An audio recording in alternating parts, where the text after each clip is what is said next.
वाराणसी की पुरानी गलियों में एक छोटी सी किताबों की दुकान थी।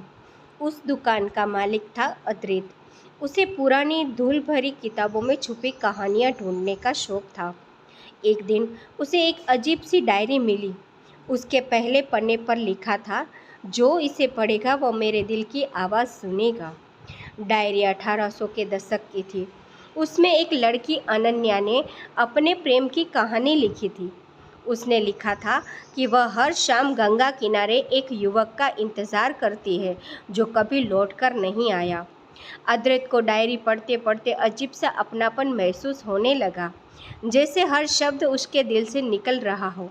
उसने अगले दिन जिज्ञासा में वह गंगा घाट पर गया।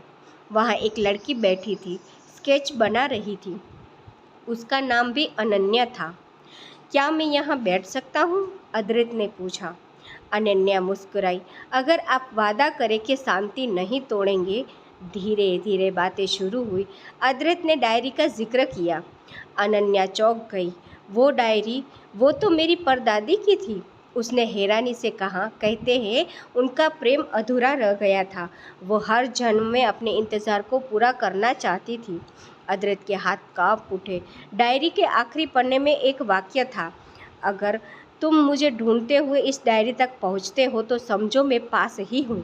हवा में हल्की सी ठंडक घुली। गंगा की लहरें जैसे मुस्कुरा उठी। अद्रित ने अनन्या की ओर देखा।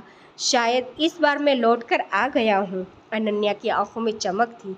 और शायद इस बार मैं इंतज़ार नहीं करूँगी।